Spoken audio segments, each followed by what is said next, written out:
Uncle वो कोने पर रखी गुलाबी गुड़िया चाहिए मुझे, 100 रुपए की है ना? ये अल्फाज सुनकर मैंने पीछे मुड़कर उसे देखा। एक मासूम सा बच्चा मुट्ठी में कुछ दबाए मेरे दाएं तरफ खड़ा था। लगभग 7 साल उम्र होगी। पुराने से कमीज शलवार में मलबूस, जिन पर ग्रीस और तेल के धब्बे बड़े वाजे नजर आ रहे थे। चेहरे पर बला की मासूमियत और आंखों से जिहानत आया थी।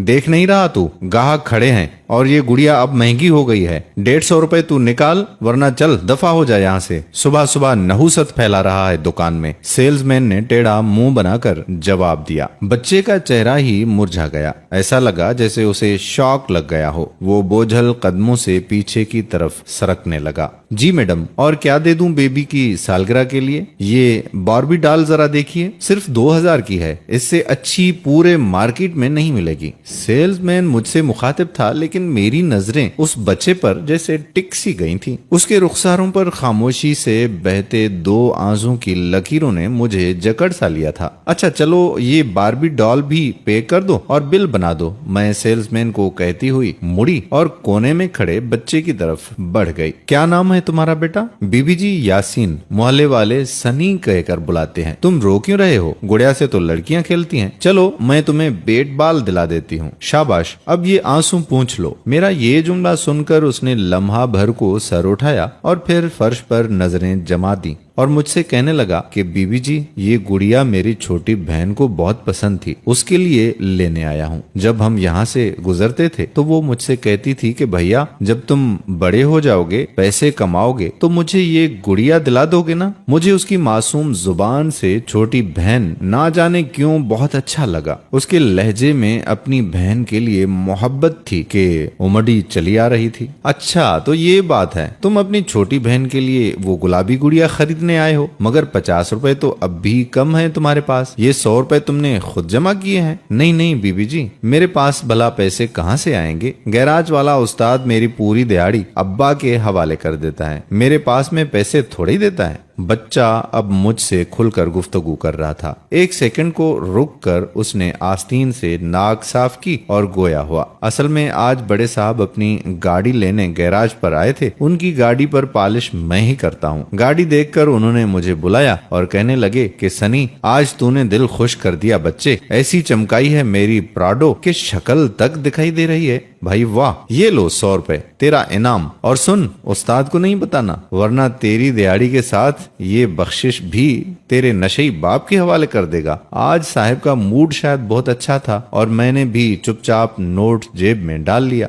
मुझे उसके कपड़े देखकर अंदाजा हो गया था, पर ना जाने उसकी जुबानी सुनकर दुख हुआ कि कितना अच्छा छोटा सा बच्चा स्कूल जाने के बजाय गैराज पर काम करता है। पर बीबी जी, अभी पिछले हफ्ते ही इस गुड़िया के दाम पूछ कर गया था। दुकान वाले अंकल ने 100 रुपए बताए थे, पर आज कहते हैं 150 रुपए निकालो। आपने भी सुना था ना बीबी जी, 150 ही बोला था ना अंकल? शायद उसने मुझसे सवाल किया था। हाँ बेटा, उस गुड़िया के दाम अंकल ने 150 ही बताए थे। मैंने उसकी बात की तस्दीक कर दी। ओह, तो अब मेरी समझ में आया। तो तुम 50 रुपए के लिए रो रहे हो। चलो आंसू पूछ लो और ये लो 50 रुपए। मैंने पर्स में हाथ डाला और 50 का नोट उसके हाथ में थमा दिया। मैंने भी 50 रुपए देकर अपनी दानिस्त में हातिम ताई की कब्र पर लात मार दी थी। अच्छा ये तो बताओ, तुम्हारी छोटी बहन है कहाँ और वो क्यों नहीं आई अपनी गुड़िया लेने? मैंने तजस्सुस के मारे फौरन ही अगला सवाल दाग दिया। वो कैसे आ सकती है? वो तो अल्लाह के पास रहने चली गई है और माँ कहती है कि जो अल्लाह के पास चला जाता है वो कभी वापस नहीं आता। अल्लाह इतना प्यार जो करते हैं, ख्याल रखते हैं, शायद इसीलिए। क्या? मेरी मुस्कुराहट गायब हो चुकी थी। मुझे ऐसा लगा जैसे उस बच्चे ने भरे बाजार में मुझे तमांचा रसीद कर दिया हो। हाँ बीबी जी, असल में उसको बुखार हो गया था, बहुत तेज बुखार। मेरी अम्मा आप जैसी एक बीबी जी के घर में काम करती हैं। उसने कुछ पैसे उधार लेकर अब्बा को दिए थे बहन की दवा लेने। सारी रात हम इंतजार करते रहे, पर अब्बा दवा लेकर नहीं आया। मुझे तो नींद आ गई थी। अम्मा के जोर जोर से रोने की आवाज से आंख खुली तो देखा कि पड़ोस वाले गफूर चाचा और सलमा चाची अम्मा के साथ ही खड़े थे और गुड़िया सुकून से सो रही थी। मुझे अम्मा सीने से लगाकर जोर जोर से चीखने लगी, बेटा तेरी गुड़िया चली गई, हमें छोड़ چھوڑ کر اللہ کے پاس چلی گئی بیٹا۔ غفور چاچا بھی بہت غصے میں تھے، کہہ رہے تھے کہ آنے دے، آج تیرے باپ کو، اس کمینے کو گھر میں گھسنے نہیں دوں گا۔ معصوم بچی کو اپنے نشے کی بھینٹ چڑھا دیا۔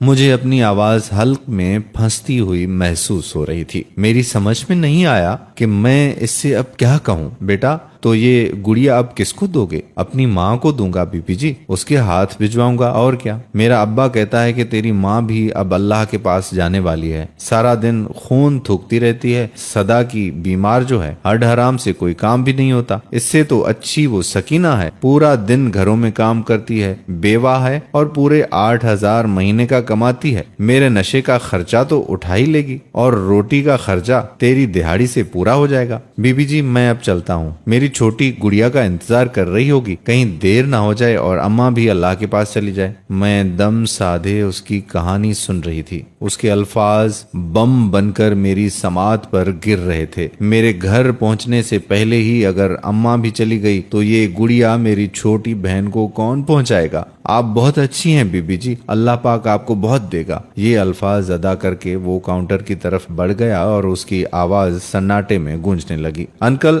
دیکھو پورے 150 روپے ہیں اب میرے پاس، یہ گلابی گڑیا جلدی سے دے دو، اور ہاں ایک اچھی سی تھیلی میں ڈال کر دینا، بہت دور بھیجنا ہے اسے، جلدی کرو انکل کہیں دیر نہ ہو جائے۔ ہو سکے تو اس ویڈیو کو آگے شیئر کر دیں، اس سے آگے میرے پاس کوئی الفاظ نہیں ہیں کہ میں یہ کہانی بیان کر سکوں۔ جزاک اللہ خیرہ۔